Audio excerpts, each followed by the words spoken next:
नमस्कार दोस्तों, Byju's government exam prep channel में आप सभी का स्वागत है। आज हम 16 नवंबर 2020 के समाचार विश्लेषण आपके सामने प्रस्तुत कर रहे हैं, जिसमें द हिंदू अखबार के प्रमुख आलेखों की हम समीक्षा करेंगे और प्रारंभिक तथा मुख्य परीक्षा से संबंधित प्रमुख प्रश्न भी आपको प्रैक्टिस के लिए देंगे। हम अपनी पहली न्यूज पर आए तो ये आरसीपी के संबंध में है और पिछले एक वर्ष से अगर हम देखें तो आरसीपी को लेकर एक जो विवाद है वो बहुत तेजी से आगे बढ़ा है। खास तौर पर अगर हम भारत की यहाँ पर एक बात करें तो भारत भी आरसीपी के समझौते में एक तरह से शामिल था। आप आरसीपी के लिए ध्यान रखिए, रीजनल कॉम्प्रिहेंसिव इकोनॉमिक पार्टनरशिप, यानी एक क्षेत्रीय स्तर पर एक बड़ा व्यापार समझौता इसे माना जा रहा था। अगर हम आरसीपी की बात करें तो इसमें आसियान के 10 देश तो शामिल हैं ही हैं। आसियान के 10 देशों की अगर हम बात करें तो इसमें Indonesia, Malaysia, Philippines, Singapore, Thailand, Brunei, Vietnam, Laos, Myanmar और कंबोडिया। तो 10 आसियान के जो प्रमुख देश हैं वो इसमें शामिल हैं। इसी के साथ साथ इसमें अगर हम देखें दक्षिण कोरिया, जापान, ऑस्ट्रेलिया, चाइना और न्यूजीलैंड भी शामिल हैं। यानी एक तरह से हम देखें तो 15 देशों का ये समूह है। आरसीपी की अगर हम शुरुआत देखें तो 2011 में आसियान के देशों के द्वारा इसकी एक शुरुआत की गई। आधिकारिक रूप से 2012 में इसको आगे बढ़ाने पर बात हुई। 2013 से अगर हम बात करें तो आरसीपी में जो 16 देश है, ध्यान रखें शुरुआत में भारत भी शामिल था, उनके बीच में बैठकें स्टार्ट हुई।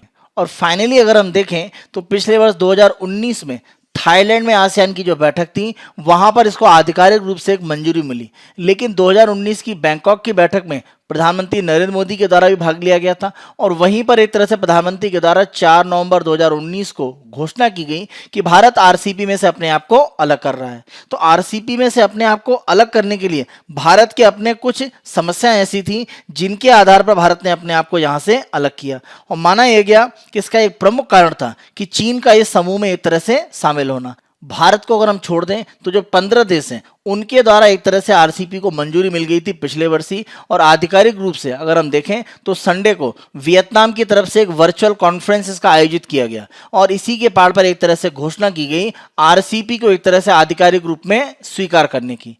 जब हम आरसीपी की बात करते हैं तो दुनिया के लगभग 30% जो जीडीपी का हिस्सा है वो इन देशों में एक तरह से शामिल होता है। तो एक महत्वपूर्ण अर्थव्यवस्था का पार्ट है अगर हम वैश्विक अर्थव्यवस्था को देखें। इसी के साथ साथ एक महत्वपूर्ण बिंदु और है कि जब हम बात करते हैं चीन, या हम साथ में ले लेते हैं दक्षिण कोरिया और साथ में ले लेते हैं जापान, इन 3 देशों के बीच में सीधे तौर पर कोई व्यापारिक इस तरह का बड़ा समझौता नहीं है और तीनों ही आरसीपी में शामिल हैं। तो चीन, दक्षिण कोरिया और जापान के बीच में आप ध्यान रखें कि अगर हम दूसरे विश्व युद्ध से पहले देखें तो एक तरह से जो राजनीतिक संबंध है इनके बीच में काफी घनिष्ठ नहीं रहे हैं। माना यह जाता है कि जापान, दक्षिण कोरिया और चीन, इनके बीच में अगर हम मध्यकाल या उसके पहले देखें तो संबंध बहुत अच्छे नहीं रहे हैं और उसी का परिणाम अभी भी है कि कोई बड़ा व्यापारिक संबंध नहीं है। लेकिन तीनों देश एक दूसरे के साथ बड़ा व्यापार करते हैं। आरसीपी के माध्यम से चीन, दक्षिण कोरिया, जापान एक आधिकारिक व्यापारिक समझौते में भी बंधने वाले हैं। आप एक दूसरा पक्ष ध्यान रखें कि दक्षिण कोरिया और जापान दोनों ही यूएसए के प्रमुख साझेदार हैं अगर हम सामरिक और आर्थिक रूप में देखें। और उसके विपरीत अमेरिका का एक विरोधी अगर हम चीन को देखें तो उस स्थिति में जापान और दक्षिण कोरिया के द्वारा आरसीपी में चीन का साथ दिया जाना काफी एक तरह से आशंकाओं से भरा भी है। इसी का एक तीसरा पक्ष अगर हम देखें तो वर्तमान में इंडो पैसिफिक का जो कॉन्सेप्ट चल रहा है इसमें अमेरिका कहीं ना कहीं चीन के विरोध में है और ऐसी स्थिति में जापान, दक्षिण कोरिया, अमेरिका के जो समर्थक देश हैं वो आरसीपी में शामिल हैं। इसी के साथ साथ अगर हम ऑस्ट्रेलिया की बात करें तो ऑस्ट्रेलिया भी इस ग्रुपिंग में शामिल है, जबकि ऑस्ट्रेलिया क्वाड में शामिल है, वो चीन का विरोध कर रहा है। मालाबार एक्सरसाइज में भारत के अनुरोध पर ऑस्ट्रेलिया भी शामिल हो गया है। तो ऐसी स्थिति में ऑस्ट्रेलिया, जापान, इन देशों का आरसीपी में शामिल होना कहीं ना कहीं चीन के साथ आर्थिक संबंध को बढ़ाना, लेकिन सामरिक मुद्दों में वो अभी भी चीन के विरोध में है। तो ये दो विरोधाभासी एक जो विचार है वो आरसीपी में शामिल है। तो ये इसके साथ में एक बड़ी समस्या आगे देखी जाएगी कि किस तरह ये समझौता आगे बढ़ेगा। लेकिन ध्यान रखें कि वर्तमान कोविड-19 का जो प्रभाव वैश्विक अर्थव्यवस्था में पड़ा है उसका भी एक बड़ा कारण है कि आरसीपी को तेजी से लागू करने का काम किया गया, क्योंकि कहीं ना कहीं जो चीन है वो विश्व में सप्लाई का एक केंद्र रहा है। तो उसकी स्थिति को कमजोर करने के लिए पश्चिमी देश एक तरह से प्रयास कर रहे हैं। तो आरसीपी के माध्यम से कहीं ना कहीं चीन को एक तरह से एक लाभ की स्थिति बन रही है, क्योंकि चीन यहां पर एक केंद्र में आ जा रहा है, क्योंकि इस क्षेत्र में सबसे बड़ी अर्थव्यवस्था हो जाता है। और चीन को लगता है आरसीईपी जितनी तेजी से लागू होगा, चीन के लिए दक्षिण कोरिया और जापान बाजार के रूप में तेजी से खुलेंगे और उससे अपनी अर्थव्यवस्था को दोबारा पटरी पर लाने में कहीं ना कहीं मदद मिलेगी। एक पांचवा अगर हम पॉइंट यहां पर देखें तो कोविड-19 के बाद जिस तरह से चीन की अर्थव्यवस्था को दुनिया से अलग करने का प्रयास हुआ, उसका एक तरह से कह सकते हैं असफलता के रूप में आप देख सकते हैं। आरसीईपी का लागू होना कहीं ना कहीं यह दिखाता है कि चीन की अर्थव्यवस्था को आप वैश्विक अर्थव्यवस्था से अलग करके नहीं रह सकते हैं। तो जो डिकपल करने या एक तरह से अलग थलग करने की रणनीति थी वो यहां पर एक फेल होती है। तो चीन कहीं ना कहीं आर्थिक रूप में जो एकीकरण एशिया प्रशांत क्षेत्र में करना चाहता है वो आरसीईपी के पूर्ण रूप से लागू होने से एक सफलता के रूप में देखा जा सकता है। अगर हम भविष्य के पार्ट को लेकर चलें तो अमेरिका में जो बाइडेन की सरकार के आने के बाद माना जा रहा है कि ट्रांस पैसिफिक पार्टनरशिप, जिसको एक तरह से ट्रंप ने खत्म कर दिया था, तो ये पार्टनरशिप अगर शुरू की जाती है तो प्रशांत महासागर के देशों के बीच में अमेरिका के द्वारा व्यापारिक संबंधों को बढ़ाने के लिए अगर इस तरह का एक समझौता होता है तो कहीं ना कहीं आरसीईपी का जो महत्व है वो एक तरह से बढ़ा होगा।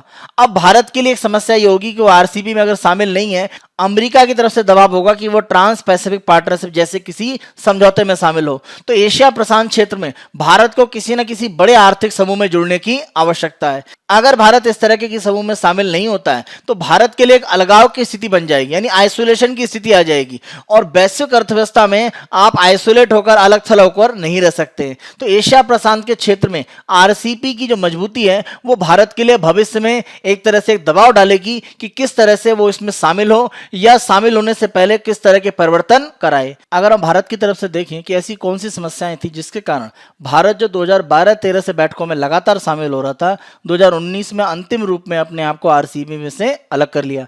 तो अगर हम पहली समस्या देखें तो बाजार की पहुंच की बात करें तो भारत का ये कहना है कि अगर हम आरसीईपी में शामिल होते हैं तो हमें बड़ा बाजार एक तरह से मिलना चाहिए। जैसे अगर हम चीन का उदाहरण लें, लेकिन चीन के द्वारा अलग अलग तरीके के उपाय अपनाए जाते हैं जिसको हम बोलते हैं गैर व्यापारिक प्रतिबंध। जैसे मान लीजिए कोई भी सामान भारत से जा रहा है तो उसमें अलग तरह के बैक्टीरिया, वायरस या उनके बारे में जो जांच है अगर वो सही नहीं है तो भारतीय सामान को अपने बाजार में नहीं आने देते हैं। तो इस तरह के नॉन ट्रेड बैरियर, गैर व्यापारिक जो प्रतिबंध है वो चीन के द्वारा लगाकर हमारे व्यापार को कमजोर किया जाता है। बाजार की पहुंच चीन जैसे बड़े बाजार में भारतीय कंपनियों को मिल पाएगी, इसको लेकर भारत को एक तरह से आशंका है। तो बाजार की पहुंच के लेकर समस्याएं हैं।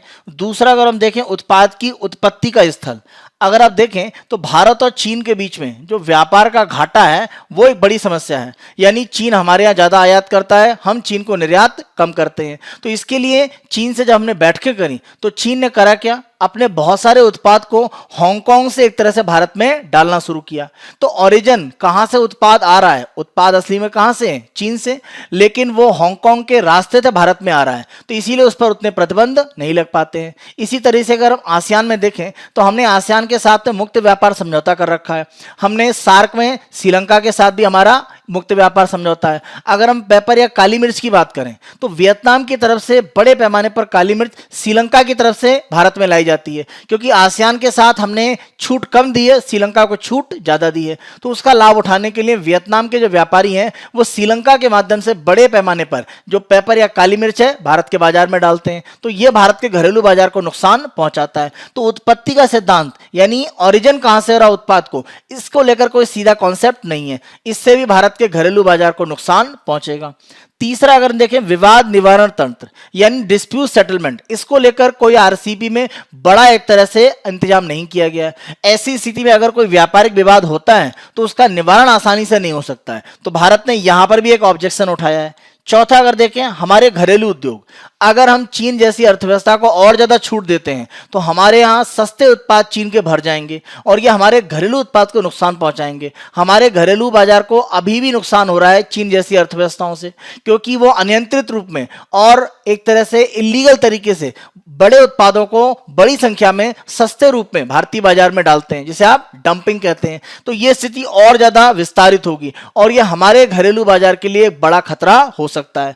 अगर हम कृषि जैसे उद्योग की बात करें जिसपे हमारी आबादी का अभी भी 45% से ज्यादा निर्भर करता है, उनके लिए नुकसान हो सकता है। जैसे अगर हम डेयरी उद्योग की बात करें तो ऑस्ट्रेलिया, न्यूजीलैंड इसमें बड़ी शक्तियां हैं, तो उनको भारत जैसा बड़ा बाजार मिल जाएगा। लेकिन हमारे यहाँ जो खेती होती है या हमारे यहाँ जो भी डेयरी एक तरह से उद्योग है वो एक तरह से निर्वाह के ऊपर में, वो व्यापारिक नहीं है। इस आधार पर अगर हम देखें तो ऑस्ट्रेलिया, न्यूजीलैंड जैसे देश है वो भारत में कृषि उत्पाद और डेयरी उद्योग में एक बड़ी बढ़त बना सकते हैं। इससे भारत में कृषि क्षेत्र में जुड़े हुए जो किसान हैं उनको नुकसान हो सकता है और हमारा डेयरी उद्योग भी एक तरह से प्रभावित हो सकता है। तो कृषि जिस पर बड़ी अर्थव्यवस्था के लोगों की निर्भरता है उसको हम डायरेक्टली इस तरह से संकट में नहीं डाल सकते हैं। इसी के साथ साथ एक महत्वपूर्ण अगर मुद्दा यहां पर हम देखें तो यह बनता है शुल्क में कटौती। आरसीपी की बैठकों में यह माना गया और इस पर एग्री किया गया कि जितने भी देश हैं 16 वो आरसीपी में आपस में व्यापार करने के लिए शुल्कों में जो कटौती है वो 2013 से करेंगे, यानी इसको आधार वर्ष मान लेंगे।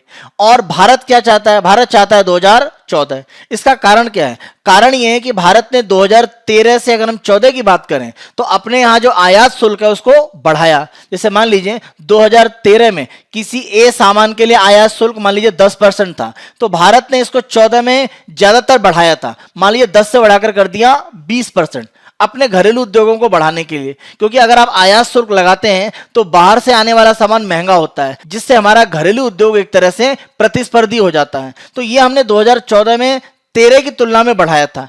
अब अगर हमें 2013 की तुलना में शुल्कों में कमी करनी पड़ेगी, मान लीजिए कि अभी हमारे यहां शुल्क कितना है 30%, यानी अगर 2013 आधार होगा तो अभी हमारा कितना है 30, तो हमें 10% के नीचे ले जाना पड़ेगा। तो ये हमारे लिए संभव नहीं है क्योंकि हमने 2014 में इसको किया था 20। भारत इसे 2014 से चाह रहा है जिससे कि शुल्क 30 है वो घटकर कितना जाएगा 20 तक जाएगा। लेकिन अगर 2013 आधार वर्ष होगा तो ये घटकर कहां पहुंचेगा 10। और आयात शुल्कों में इतनी ज्यादा कमी अचानक भारत नहीं करना चाहता है। इससे होगा क्या कि आयात बड़ी संख्या में भारत में बढ़ेंगे। तो ये जो आधार वर्ष है शुल्क घटाने के लिए, इसको भारत 2014 चाहता है और आरसीपी के अन्य देश 2013। ये भी एक बड़ा विवादित मुद्दा रहा है।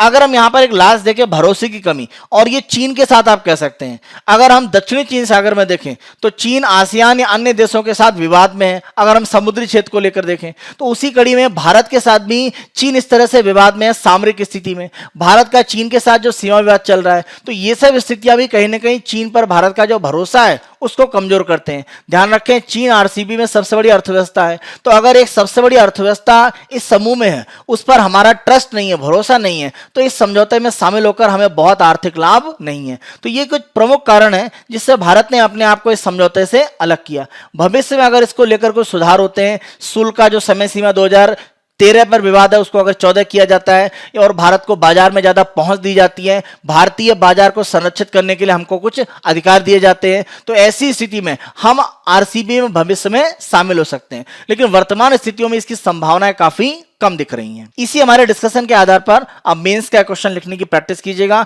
आरसीपी समझौते के महत्व को समझाते हुए भारत द्वारा इसमें शामिल नहीं होने के कारणों को गिनाएं। तो आप समझौता बता दीजिए मोटे मोटे रूप में क्या है और साथ साथ भारत क्यों नहीं शामिल हो रहा है। हमने जो 6-7 पॉइंट डिस्कस किए हैं इसको आप सेपरेट पैराग्राफ में बताएं और लास्ट में कह दें कि अगर भारत के अनुसार कुछ परिवर्तन हो तो भविष्य में भारत इस समझौते में शामिल हो सकता है। हम अपनी नेक्स्ट न्यूज पर आते हैं। वर्तमान में म्यांमार में जो प्रमुख पार्टी है NLD, national league for democracy, उनकी जो नेता है आंग सान सू की, उनकी पार्टी को एक प्रचंड बहुमत यहां पर मिला है। और ध्यान रखें प्रचंड इस बहुमत के साथ ही कहीं ना कहीं म्यांमार में जो जनता है उसको लग रहा है कि जो लोकतांत्रिक मूल्य हैं उनको और ज्यादा बढ़ावा मिलेगा। एनएलडी का जो पिछला शासन था सूकी का, उसमें कहीं ना कहीं जो सैन्य सत्ता है उसके खिलाफ बहुत अधिक काम नहीं हो पाया। म्यांमार की संसद का स्वरूप ऐसा है कि जो चुनी हुई सीटें हैं उनकी तुलना में जो वहां के सैन्य सत्ता वाले लोग हैं उनको सीटें भी अलॉट की गई हैं। अगर हम म्यांमार की संसद का स्वरूप देखें तो म्यांमार की संसद के पार्ट पर जो संसद है प्यांगदोशु हुलथवा, उसमें 2 पार्ट हैं। एक तो उच्च सदन जिसको आयोथा हुलथवा कहा जाता है और निम्न सदन की बात करें तो पेयोथु हलथवा। इसमें अगर हम देखें तो 330 सीटें एक तरह से सीधे चुनाव में आती हैं और उच्च सदन में देखें तो 168 सीटें।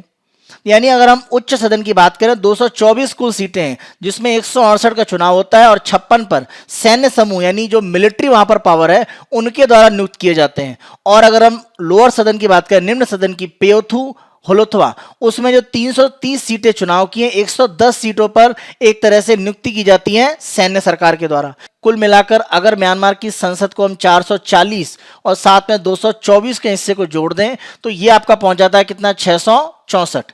तो 664 के पार्ट पर आप देखें 166 मिलिट्री यानी जो सैन्य सरकार है वो सीधे नियुक्त करती है, उसके लिए चुनाव नहीं होता है, और बची हुई सीटें उनके लिए एक तरह से चुनाव होता है। और अगर म्यांमार के संविधान में किसी तरह का संशोधन करना है तो 75% एक तरह से बहुमत चाहिए। तो आप देखें कि सैन्य समूह का एक तरह से जो यहां पर सीटें उन्हें सीधे मिलती हैं, इस कारण से संशोधन कर पाना उतना आसान नहीं है जब तक कि उनकी सहमति ना हो। इसीलिए बहुत बड़े परिवर्तन नहीं हो पाए। पिछले कार्यकाल में सूकी के द्वारा प्रयास किया गया कि सैन्य जो सरकार है उसकी शक्तियों को कमजोर किया जाए संविधान में संशोधन के माध्यम से, लेकिन यह प्रयास असफल रहा।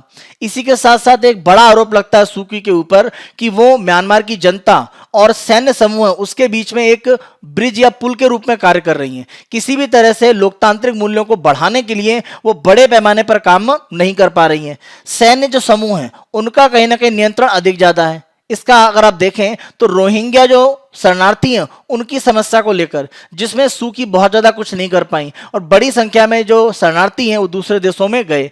तो अल्पसंख्यकों की अगर हम बात करें अधिकारों को म्यांमार में और लोकतांत्रिक मूल्यों को और ज्यादा बढ़ाने की बात करें, इन दोनों मामलों पर आने वाले समय में सूकी किस तरह से कार्य करती हैं, इसी आधार पर म्यांमार का एक तरह से जो लोकतांत्रिक व्यवस्था में जो मजबूती है वो निर्धारित होगी। तो जो उनको बहुमत मिला है भविष्य में किस तरह से वो काम करती हैं, ये म्यांमार में लोकतंत्र की मजबूती को निर्धारित करेगा। सैन्य समूह की मजबूती अभी हमने सीटों में उनके आवंटन को लेकर देखी।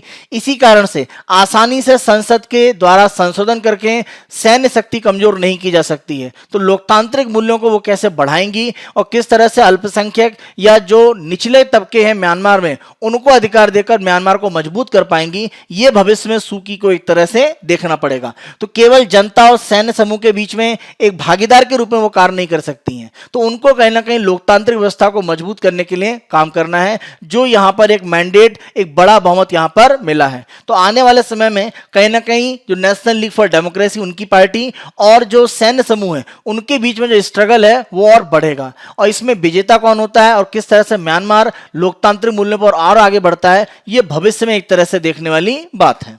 नेक्स्ट हम न्यूज पर आते हैं, protect our republic my lords. अगर हम इस न्यूज़ की बात करें तो ये हमारे एडिटोरियल का पार्ट है, और यहाँ पर एक तरह से अगर हम देखें तो हमारे न्यायालय के द्वारा कुछ मामलों में तेजी से जो निर्णय दिए गए हैं और कुछ मामलों में निर्णय में जो देरी हो रही है उसको लेकर एक तरह से यहाँ पर सवाल उठाए गए हैं, और माना यह गया है कि जो न्यायालय की पारदर्शिता है उसको एक तरह से लागू किया जाए, और वो जनता को प्रतीत होना चाहिए कि इस तरह की पारदर्शिता का पालन किया जा रहा है, क्योंकि कहीं ना कहीं भारत के संविधान के संरक्षक के रूप में हमारी न्यायपालिका को एक तरह से रखा गया है। अगर हम अपनी कार्यपालिका की बात करें तो वो अपनी शक्तियों का अगर अतिक्रमण करता है तो उसके लिए एक तरह से उसका रक्षा करने के लिए या संरक्षित करने के लिए संवैधानिक मूल्यों को एक तरह से न्यायपालिका की व्यवस्था है। लेकिन अगर हम यहाँ पर अर्नब गोस्वामी का एक केस देखें जिसमें उनको एक व्यक्ति के हत्या के लिए मजबूर करने के मामले में गिरफ्तार किया गया और उनके केस को तेजी से एक तरह से शॉर्ट आउट किया गया और उनको जमानत दी गई।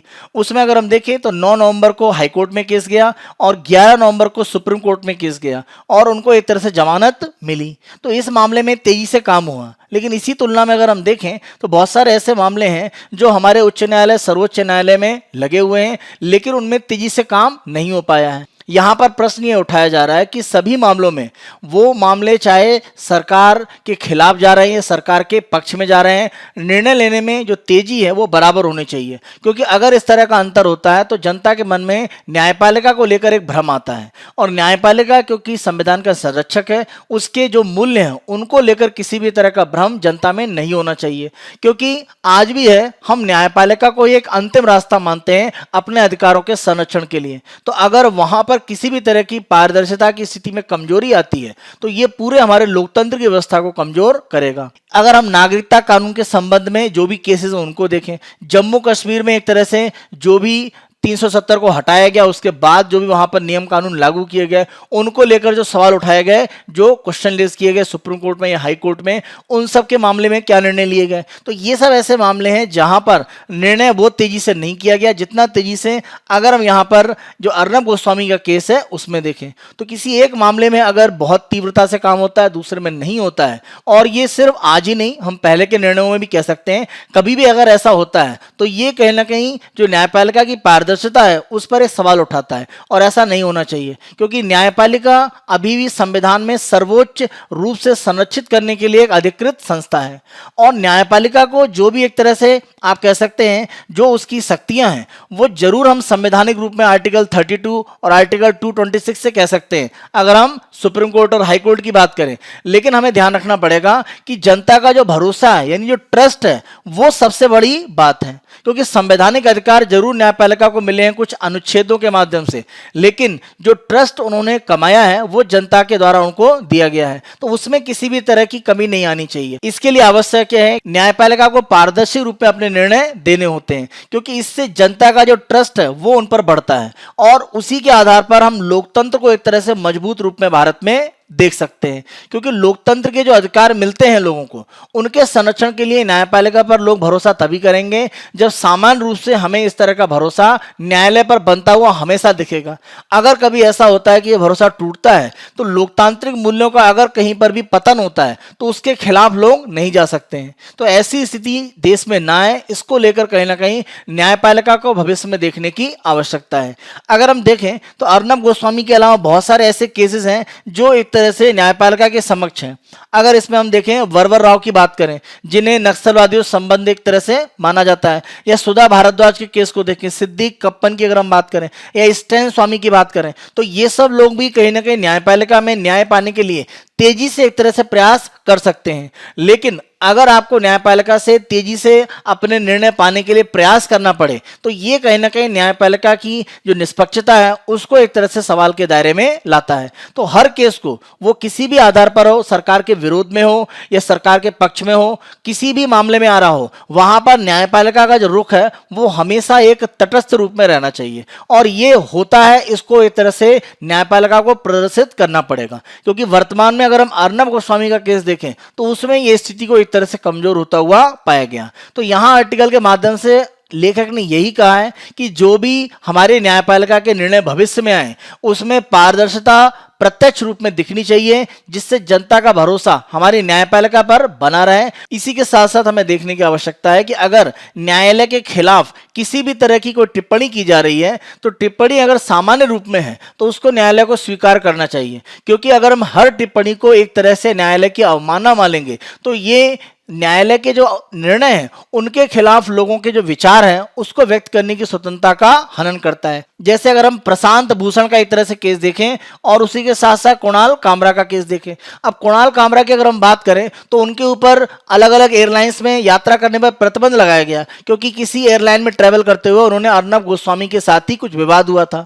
तो यहां पर आप देखें कुणाल कामरा के खिलाफ जो कंटेम्प्ट ऑफ कोर्ट यानी न्यायालय की अवमानना का केस है उसकी एक अनुमति दी जा रही है, और एक तरफ कहीं ना कहीं अर्नब गोस्वामी को रिलीज किया गया है बेल के पार्ट पर। तो इस तरह की स्थितियां जब आती हैं कि एक जो स्टैंड अप कॉमेडियन है उसकी तरफ से कोई अगर कमेंट किया गया है तो उस कमेंट को कहीं ना कहीं एक सकारात्मक रूप में लेकर जाना चाहिए, क्योंकि हर कमेंट पर अगर हम अवमानना की बात करेंगे तो ये लोगों के अपने विचार व्यक्त करने की अभिव्यक्ति को रोकता है। आप ध्यान रखें, अगर मध्यकाल में हम देखें, चाहे अकबर के शासनकाल में हम बीरबल की बात करें या कृष्णदेव राय के शासनकाल में हम तेनालीरामा की बात करें, तो जो भी विवादित बिंदु हैं उनको हंसी मजाक में कहना इनके द्वारा एक तरह से किया जाता था। तो वर्तमान समय में भी है कि कोई भी कठोर मुद्दा है, कठिन मुद्दा है, उसके ऊपर एक कॉमेडी रूप में या मजाक के रूप में अगर कोई तथ्य कहा जाता है तो उस पर भी अगर अवमानना का केस चलेगा। इससे स्वतंत्रता लोगों के अभिव्यक्ति करने की जो है, जो हमारा संविधान देता है, उस पर एक रोक लगती है।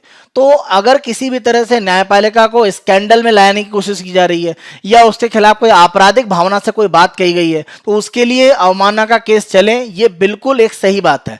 लेकिन सभी मामलों में अगर इस तरह से रुख अपनाया जाएगा तो लोगों के अभिव्यक्ति की जो स्वतंत्रता है उस पर एक तरह से हनन होता है। तो इसके ऊपर भी एक तरह से न्यायालय को देखने की आवश्यकता है किस हद तक किसी भी न्यायपालिका के निर्णय के खिलाफ कोई कमेंट कर सकता है, इसको निर्धारित करने की एक आवश्यकता है, जिससे कि न्यायालय की अखंडता और उसकी निष्पक्षता पर किसी भी तरह का सवाल नहीं उठाया जा सके। क्योंकि संविधान के संरक्षण के रूप में उसकी जो पारदर्शिता है उसको हमेशा सभी के सामने प्रदर्शित होना आवश्यक है, और ये लोकतांत्रिक मूल्यों की एक तरह से जो मजबूती है उसके लिए भविष्य में आवश्यक है। तो इसी आधार पर एक तरह से जो न्यायपालिका है उनसे उम्मीद की जा रही है कि जो उनके निर्णय हैं वो ज्यादा से ज्यादा पारदर्शी रूप में भविष्य में आएंगे। ऐसा ना हो कि न्यायालय की निष्पक्षता पर सवाल उठे। अगर ऐसा होगा तो संविधान के संरक्षक के रूप में उसकी जो भूमिका है वो सवाल के दायरे में आएगी, और ये भारत में लोकतंत्र की एक स्वास्थ्य के लिए बहुत अच्छे संकेत नहीं माने जाएंगे। हमारे इसी चर्चा के आधार पर आप मेंस का एक क्वेश्चन लिखने की कोशिश कीजिएगा। न्यायिक संस्थाओं की पारदर्शिता सिद्धांत रूप में केवल लागू ही नहीं किया जाना चाहिए, इसे लोकतंत्र की मजबूती के लिए स्पष्ट रूप में व्यावहारिक रूप में प्रयोग होते हुए प्रदर्शित होना चाहिए। तो आप कई एग्जाम्पल के द्वारा बता सकते हैं कि किसी भी तरह की निष्पक्षता है वो प्रदर्शित होनी चाहिए, किसी भी तरह का पक्षपात के दिखना नहीं चाहिए, और आम जनता को अगर ऐसा अनुभव होता है या कहीं पर भी ऐसा लगता है तो उसको दूर करने का प्रयास होना चाहिए। इसमें अर्नब गोस्वामी, कुणाल कामरा का केस, या वरवर राव, या साथ में सुधा भारद्वाज, आप कई सारे एग्जाम्पल दे सकते हैं कि जहां पर केस के कुछ के निर्णय जल्दी आए, कुछ के बहुत लेट हुए। अलग अलग केसेस में निर्णय आने में जो समय अलग अलग लगता है, कहीं पर बहुत जल्दी निर्णय हो रहा है, कहीं पर बहुत देर लग रही है। तो ये स्थिति को एक तरह से बैलेंस करने की आवश्यकता है, जिसके आधार पर न्यायालय की पारदर्शिता प्रदर्शित भी हो, केवल उसे सिद्धांत रूप में ना कहा जाए, वो दिखाई पड़े। तो इसको एक तरह से आप एग्जाम्पल के माध्यम से लिखने का प्रयास कीजिएगा। नेक्स्ट न्यूज पर आते हैं, a recipe to tear down trade unions. यहाँ पर आप सभी जानते हैं कि भारत में श्रम सुधारों के अंतर्गत जो भारत में पुराने श्रम कानून थे उनके आधार पर 4 संहिताओं को लाया गया है। इसी में अगर हम देखें तो औद्योगिक संबंध संहिता है, जो ट्रेड यूनियन यानी जो श्रमिक संगठन है उनके गठन से संबंधित है। इस नई संहिता में इस तरह की कुछ व्यवस्थाएं हैं जो ट्रेड यूनियन के अधिकारों को कमजोर करती हैं। यहाँ पर अगर हम देखें तो 1926 के पाठ पर कानूनी अधिकार के रूप में ट्रेड यूनियन यानी श्रमिक संगठन को बनाना एक तरह से अधिकार दिया गया श्रमिकों को। अगर हम वर्तमान नई औद्योगिक संबंध संहिता के पहले देखें तो जो पहले के कानून थे उसमें अगर कोई श्रमिक संगठन को डिरजिस्टर या उसका जो नामांकन है उसको रद्द किया जा रहा है तो उसके लिए व्यवस्था ये थी कि श्रम संगठन के जो अपना इंटरनल एक कॉन्स्टिट्यूशन या संविधान है उसका अगर वो पालन नहीं करते हैं या कोई वित्तीय अनियमितता करते हैं, उस स्थिति में उनका जो रजिस्ट्रेशन है वो कैंसिल किया जाता है। वर्तमान में अगर हम देखें तो जो श्रम संहिता बनाई गई है उसमें जो भी श्रमिक संगठन है उनके लिए कुछ एक नियम कानून दिए गए हैं। अगर उनका पालन नहीं होता है तो श्रम संहिता के जो नियम है अगर उनका पालन नहीं होगा तो उस श्रमिक संगठन का जो रजिस्ट्रेशन है वो कैंसिल किया जा सकता है। तो आप देखें पहले श्रमिक संगठन के अपने जो इंटरनल या आंतरिक जो संविधान था जिसके आधार पर वो गठित होते थे उनमें कोई भी अगर समस्या आती थी तब उनको एक तरह से रजिस्ट्रेशन कैंसिल किया जाता था। अब एक संहिता में जो नियम कानून दिए गए उसके आधार पर तो कहीं ना कहीं जो ट्रेड यूनियन है वो पूर्ण रूप से इस संहिता पर निर्भर हो गई हैं, और ऐसी स्थिति में ट्रेड यूनियन की गठन करने का जो पूरी व्यवस्था है उस पर एक सवालिया निशान उठता है, क्योंकि ऐसी स्थिति में ट्रेड यूनियन का जो गठन है वो स्वयं रूप में कहीं ना कहीं जो रोजगार देने वाली कंपनी है या जो एम्प्लॉयर है, जो कंपनी के मालिक हैं, उनके पक्ष में हो जाता है। क्योंकि श्रम संहिता के अनुसार जो रजिस्ट्रेशन कैंसिल करने के अधिकार हैं वो संहिता के नियम कानून के आधार पर है, न कि श्रमिक संगठन के अपने बनाए हुए नियम कानून के आधार पर जैसा पहले होता था। तो इस आधार पर आप देखें श्रम संगठन कमजोर हुए हैं, जबकि जो एम्प्लॉयर हैं या रोजगार प्रदान करने वाले हैं वो एक तरह से मजबूत हुए, यानी कंपनियां मजबूत हुई हैं और कंपनियों में जो भी श्रमिक संगठन है वो कमजोर हुए हैं। इससे श्रमिक संगठनों के भविष्य में जो कार्य प्रणाली है उसके ऊपर एक असर पड़ेगा और उसे हमें एक तरह से देखने की आवश्यकता है, क्योंकि श्रमिक संगठन कहीं ना कहीं श्रमिकों के अधिकारों को लेकर एक प्रमुख रूप से आवाज उठाने वाले तंत्र के रूप में थे। तो उनको अगर कमजोर किया जाएगा तो श्रमिकों के अधिकार संरक्षित नहीं हो पाएंगे, और जब भी कोई श्रमिक संगठन को डिरजिस्टर या उसका रजिस्ट्रेशन कैंसिल किया जाता है तो मान के चलिए उनके सामूहिक निर्णय लेने की जो क्षमता है वो प्रभावित होती है, और इस आधार पर पूरा जो श्रमिक वर्ग है उसके अधिकारों का संरक्षण नहीं हो पाता है। तो श्रम संगठन जो बन रहे हैं उनके लिए संहिता में नियम कानून बनाकर कहीं ना कहीं उनको एक कमजोर करने का एक प्रयास यहाँ पर दिख रहा है। इसको दूर करने की आवश्यकता है, क्योंकि जब हम बात करते हैं श्रमिकों को संगठन बनाने का अधिकार तो ये एक लोकतांत्रिक मूल्यों को मजबूत भी करता है, क्योंकि कोई भी संस्था में काम करने वाले व्यक्ति हैं, अगर वो मिलकर अपने अधिकारों के लिए लड़ रहे हैं तो ये एक तरह से लोकतांत्रिक मूल्यों को मजबूत करता है, क्योंकि लोकतंत्र में ही एक तरह से जो जनशक्ति है उसी को स्वीकार किया जाता है। और ये हम उद्योगों में भी एक तरह से कर रहे हैं कि यानी अगर कोई ऐसा निर्णय किसी कंपनी का है जो बड़े पैमाने पर श्रमिक को प्रभावित कर रहा है नकारात्मक रूप में, तो उसका विरोध किया जा सके। अगर कोई श्रमिक संगठन डिरजिस्टर हो चुका है या रजिस्ट्रेशन उसका कैंसिल हो चुका है और उसके द्वारा किसी भी तरह की अगर मान लीजिए हड़ताल की जाती है तो उस हड़ताल को गैर कानूनी घोषित किया जा सकता है और जो लोग उसमें भाग ले रहे हैं उनके काम को भी एक तरह से आपराधिक मामले में लाया जा सकता है। तो ऐसी स्थिति में श्रमिक संगठनों के द्वारा जो भी श्रमिकों के खिलाफ काम होते हैं उनका विरोध करने की क्षमता एक तरह से कमजोर होती है। और अगर श्रमिकों का विरोध करने की क्षमता को आप कमजोर करेंगे तो ये कहीं ना कहीं श्रमिकों के अधिकार को कमजोर करेगा और ये भारत में आने वाली अर्थव्यवस्था के पार पर जो विकास दिख रहा है उसमें श्रमिकों की भागीदारी को घटाएगा। क्योंकि अगर श्रमिक अपने अधिकारों को लेकर एक मजबूती नहीं देखता है, यानी उसके अधिकार संरक्षित होते हुए प्रतीत नहीं होंगे, तो वो कहीं ना कहीं अर्थव्यवस्था में पूर्ण रूप से भागीदारी नहीं कर पाएगा या भागीदारी करने से बचेगा और ये स्थिति अर्थव्यवस्था के लिए बहुत अच्छी नहीं है। तो हमें कोशिश ये करनी है कि व्यापारिक जो भी हमारे यहाँ वृद्धि होने वाली है, अर्थव्यवस्था में जो आर्थिक विकास होने वाला है, उसमें श्रमिक संगठनों के अधिकारों को भी संरक्षित किया जाए और उनके अपने आंतरिक आधार पर उनके रजिस्ट्रेशन या उनके रजिस्ट्रेशन को कैंसिल करने की स्थिति को बनाकर रखा जाए। इससे उनके अधिकारों को संरक्षित किया जा सकता है और श्रमिकों के अधिकारों को संरक्षित करके आप कहीं ना कहीं अर्थव्यवस्था में जो सबसे एक निचला वर्ग है उसके अधिकारों को संरक्षित कर रहे हैं और आर्थिक विकास में सभी को इसका लाभ मिल पाए, इसके लिए श्रमिकों के संगठन होने आवश्यक हैं। क्योंकि जो भी कंपनियां रोजगार दे रही हैं श्रमिकों को, वो कभी कभी अपने लाभ के लिए जो श्रमिक के अधिकार है उनका हनन करती हैं, तो उनको कहीं ना कहीं दंडित करने के लिए यह व्यवस्था रहनी चाहिए या उनके कार्यों में एक रोक लगाने के लिए जो ट्रेड यूनियन है उनको मजबूत रखना आवश्यक है। तो ये कह सकते हैं आर्थिक विकास के लिए एक मजबूत कड़ी है कि आप ट्रेड यूनियन बनाने का जो अधिकार है उसको मजबूत करके रखें, जिससे श्रमिक अपने आप को सशक्त महसूस करें और उनकी सशक्तता या उनके लिए जो निष्पक्षता दिखेगी तो वो अर्थव्यवस्था में एक मजबूती से योगदान कर सकते हैं। और वर्तमान स्थिति में आप देखें, जब महामारी की स्थिति और बेरोजगारी बढ़ी हुई है, तो ऐसी स्थितियों में कंपनियों के द्वारा हायर एंड फायर वो पॉलिसी अपना कर, यानी रोजगार पर रखना और अपनी मर्जी से हटाना, इसको अगर तेजी से किया जाएगा तो उसको रोकने में हम देखें तो कहीं ना कहीं ट्रेड यूनियन एक प्रमुख भूमिका निभा सकते हैं। अगर हायर एंड फायर करने की नीति को हम बहुत आसान कर देंगे तो बाहरी निवेश को आकर्षण जरूर मिलेगा, लेकिन श्रमिकों के अधिकार संरक्षित नहीं होंगे और ये दूरगामी रूप में अर्थव्यवस्था पर नकारात्मक प्रभाव डालेंगे। तो हमें श्रमिकों के अधिकारों को मजबूत करने के लिए श्रमिक संगठनों के बनने और उनके रजिस्ट्रेशन की जो प्रक्रिया है या उनके रजिस्ट्रेशन को कैंसिल करने की जो प्रक्रिया वर्तमान नए औद्योगिक संबंध संहिता में जो दिया गया है उसमें कुछ परिवर्तन करने की आवश्यकता है, जिससे श्रमिकों के अधिकारों को भविष्य में संरक्षित किया जा सके और यूनियन या संघ बनाने की उनकी जो शक्ति है उसको मजबूत किया जा सके, जिससे श्रमिकों के अधिकारों का संरक्षण भविष्य में लगातार होता रहे। नेक्स्ट उस पर हम आते हैं और ये आसाम में जो बागजान गैस फील्ड है, जिसमें काफी लंबे समय से अगर हम देखें लगभग 173 दिन से प्रभावित चल रहा था ये आग के कारण एक तरह से, और इसको एक तरह से इसको समाप्त कर दिया गया है। तो मई 27 से जो यहाँ पर एक हादसा चल रहा था वो अब समाप्त हो गया है और इसी के साथ में लगता हुआ एक प्रमुख अगर हम बायोस्फीयर रिजर्व देखें हैं डिब्रू सैखोवा, और डिब्रू सैखोवा ध्यान रखें कि तिनसुकिया और डिब्रूगढ़ इन दोनों आसाम के जिलों में फैला हुआ है। तो हम यहाँ पर डिब्रू सैखोवा जो बायोस्फीयर रिजर्व है उसके संबंध में प्री का आप क्वेश्चन दे रहे हैं।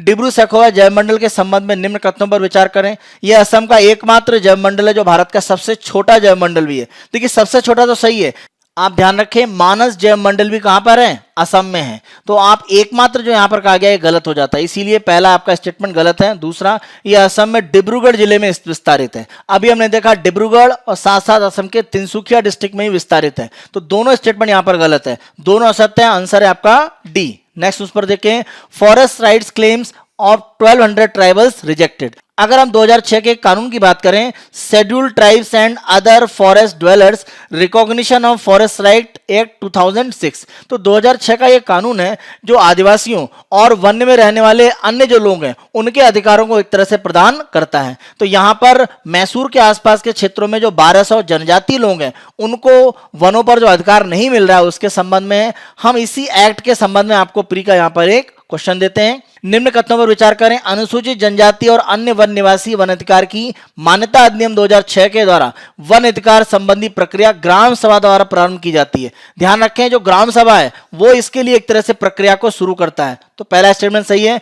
वन अधिकार के संबंध में अंतिम निर्णय जिला स्तरीय समिति द्वारा दिया जाता है। ध्यान रखिए, ग्राम सभा का जो प्रस्ताव है उसको आगे चलकर सब डिविजनल एक जो कमेटी है वो पारित करती है, और अंतिम रूप में एक तरह से जो जिला स्तरीय समिति होती है जो राज्य सरकार गठन करती है वो अंतिम निर्णय देता है किसी व्यक्ति या किसी समुदाय का किसी भी जंगल के क्षेत्र पर जो अधिकार है उसको लेकर, और यह निर्णय एक तरह से अंतिम माना जाता है जो जिला स्तरीय समिति का होता है। तो यहां आप ध्यान रखें, पहला स्टेटमेंट आपका सही है, दूसरा सही है, दोनों सत्य है, तो आंसर आपका हो जाता है सी। नेक्स्ट न्यूज पर देखें, eviction notice in human says artist. यहां पर अगर हम देखें तो कुछ कलाकारों को भारत सरकार के द्वारा जो आवास की सुविधा अलॉट की गई थी उनको एक तरह से वैकेट करने या खाली करने के कुछ ऑर्डर आए हैं। तो इसी आधार पर हमने यहां पर कथक डांसर हैं बिरजू महाराज, उनके संबंध में और कथक डांस जो फॉर्म है उसको लेकर एक प्री का क्वेश्चन यहां पर आपको दिया है। बिरजू महाराज, लच्छू महाराज, दमयंती जोशी और सितारा देवी किस शास्त्रीय नृत्य कला से संबंधित हैं? चारों ही यहां पर अगर हम देखें तो कथक से संबंधित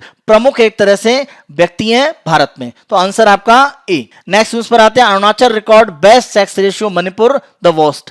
यहां पर अगर हम देखें तो 2018 में जो vital statistics of Indian based on the civil registration system, तो सिविल रजिस्ट्रेशन सिस्टम में जो आंकड़े आए हैं उसके अनुसार अगर हम देखें तो सबसे अच्छा आंकड़ा अगर हम यहां पर बात करें सेक्स रेशियो एट बर्थ, यानी जन्म के समय जो लिंगानुपात होता है, जन्म के समय लिंगानुपात का मतलब है 1000 जो लड़के जन्म लिए हैं उनमें बच्चियों की संख्या यानी गर्ल चाइल्ड की संख्या कितनी है। जैसे मान लीजिए 972 है तो जन्म के समय लिंगानुपात 972 हो जाता है। तो यहां पर अगर हम देखें तो सबसे अच्छी चीज अरुणाचल प्रदेश की है 1084। उसके बाद अगर हम देखें नागालैंड 965, मिजोरम अगर हम देखें 964, केरल 963, और अगर हम सबसे खराब स्थिति में अगर हम यहां पर देखें तो सबसे खराब स्थिति में आ जाता है मणिपुर 757। इसके बाद लक्षद्वीप है 839, दमनदीव 877, पंजाब 896, गुजरात 897।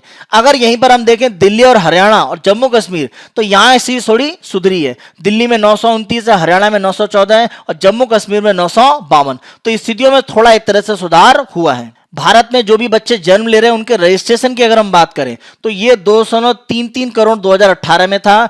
अगर हम बात करें पिछले वर्ष की तुलना में 2.21, तो बच्चों का जो रजिस्ट्रेशन है उसकी संख्या भारत में बढ़ी है। भारत में अगर किसी व्यक्ति के जन्म या मृत्यु के रजिस्ट्रेशन की हम बात करें तो इसके लिए आधिकारिक जो समय सीमा 21 दिन है, यानी जन्म लेने और मृत्यु लेने के 21 दिन के अंदर इसका रजिस्ट्रेशन कराना आवश्यक है। कुछ राज्यों में इसको अलग अलग या अन्य दिनों पर भी किया जाता है। अगर 21 दिन के अंदर अंदर जन्म मृत्यु का रजिस्ट्रेशन कराया जाता है तो ये टोटली एक तरह से फ्री है, लेकिन अगर 21 से 30 दिन के बीच में कराया जाता है तो इसके लिए एक विशेष फीस है जो देनी पड़ती है, और अगर 30 दिन से अधिक है और 1 साल के अंतर्गत कराया गया है तो इसके लिए एक तरह से रिटन परमिशन जो भी एक संस्था सरकार के द्वारा मनोनीत की जाती है कि उसके द्वारा परमिशन देनी है, उनकी परमिशन के बाद ही रजिस्ट्रेशन डेथ का या बर्थ का किया जा सकता है। 1 साल के बाद अगर किसी भी व्यक्ति के जन्म मृत्यु के बारे में कोई आंकड़ा दिया जा रहा है तो उसके लिए एक तरह से जो ऑर्डर है वो फर्स्ट क्लास के जो मजिस्ट्रेट हैं उनके द्वारा ही जारी किया जा सकता है। तो ये प्रक्रिया एक तरह से जो भी रजिस्ट्रेशन की हम बात करें बच्चों के जन्म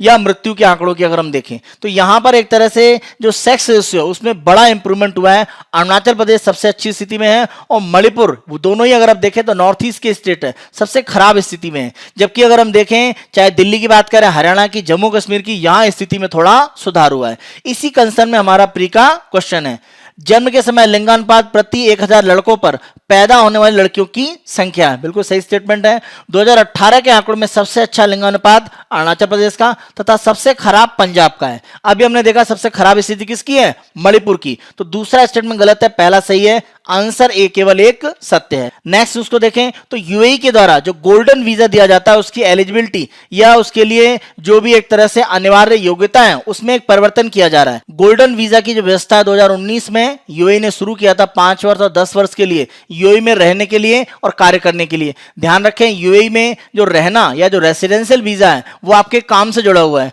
अगर आप काम कर रहे हैं तो आपका वीजा रेसिडेंशियल रहेगा, अदरवाइज नहीं रहेगा। तो इस स्थिति को और ज्यादा आसान करने के लिए 2019 में अगर हम देखें तो कोशिश ये की गई थी जो प्रमुख विदेशी निवेशक है यूएई में, इसके अलावा प्रमुख जो उद्यमी हैं, एंटरप्रेन्योर्स हैं, चीफ एग्जीक्यूटिव है कंपनीज के, वैज्ञानिक हैं या सर्वोच्च स्तर पर काम करने वाले जो विद्यार्थी हैं, आउटस्टैंडिंग स्टूडेंट्स हैं, उनको इस तरह का गोल्डन वीजा देने की बात थी।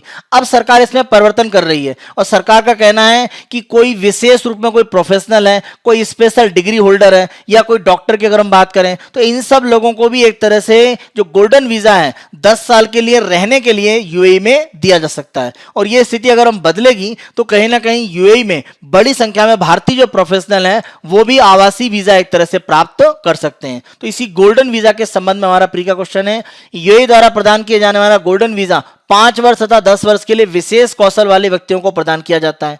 किसी प्रवासी का आवासीय वीजा यूएई में उसके रोजगार से संबंधित है। तो दोनों स्टेटमेंट सही हैं, आंसर है आपका सी। नेक्स्ट उस पर आते हैं 25,000 इथोपियंस फ्ली टू सूडान। वर्तमान में इथोपिया का जो उत्तरी भाग है, टिग्रे क्षेत्र है, वहां पर जो पार्टी सरकार चला रही है यानी टिग्रे पीपुल्स लिबरेशन फ्रंट, उन्होंने इथोपिया की सरकार के खिलाफ एक तरह से एक विद्रोह जैसी स्थिति रख दी है। और ऐसी स्थिति में यहां से बड़े पैमाने पर जो भी यहाँ शरणार्थी हैं वो भागकर सूडान के क्षेत्रों में एक तरह से पहुंच रहे हैं।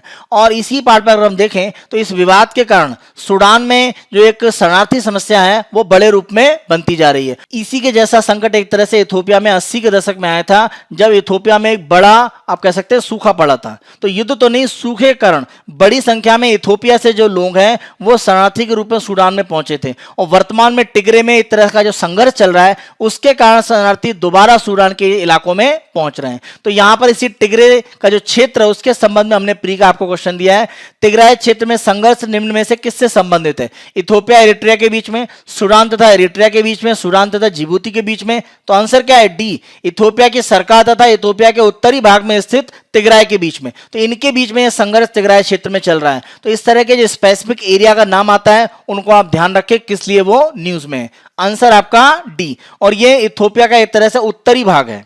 नेक्स्ट न्यूज को हम देखें, Cyprus made up of 2 separate states.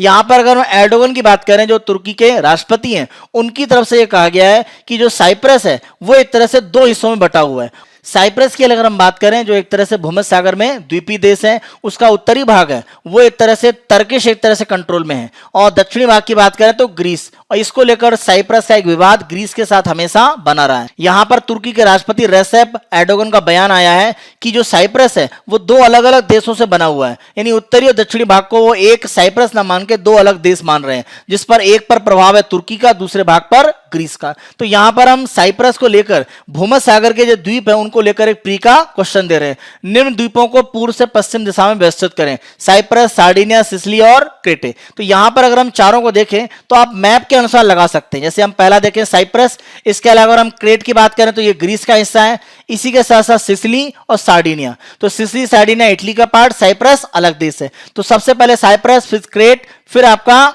Sicily आएगा, सबसे लास्ट में सार्डिनिया। तो आंसर आप लगाएं, सबसे पहले आपका साइप्रस यानी फर्स्ट आएगा, दूसरे पर आएगा क्रेट यानी 4th नंबर, इसके बाद आएगा सिसिली तीसरे पर, सबसे लास्ट पर आपका क्या आएगा? सार्डिनिया यानी सेकंड, यानी 1 4 3 2, और आंसर आपका कौन सा है? डी। तो ये एक तरह से मैप, एक तरह से जो भूमध्य सागर के द्वीप समूह उनको आप देख रहे हैं, क्योंकि तुर्की और ग्रीस के बीच में भूमध्य सागर में विवाद चल रहा है। तो साइप्रस, क्रेट, सिसिली और सार्डिनिया, अगर हम पूर्व से पश्चिम की ओर जाएं तो पहले साइप्रस है, फिर क्रेट है, फिर इसका सिसिली और उसके बाद सार्डिनिया। तो ये हमारा 16 नवंबर 2020 के समाचार विश्लेषण थे। आने वाले समय में अन्य दिनों के समाचार विश्लेषण हम आपको इसी तरह से प्रस्तुत करते रहेंगे। प्री और मेंस के जो क्वेश्चन दिए गए उनकी आप प्रैक्टिस करें। Byju's government exam prep channel को आप बहुत अधिक पसंद कर रहे हैं, तो कोशिश करें कि आप अधिक से अधिक लाइक, शेयर और सब्सक्राइब अपने करते रहें, और बेल आइकन को जरूर प्रेस करें जिससे आप नोटिफिकेशन प्राप्त करते रहें। Thank you.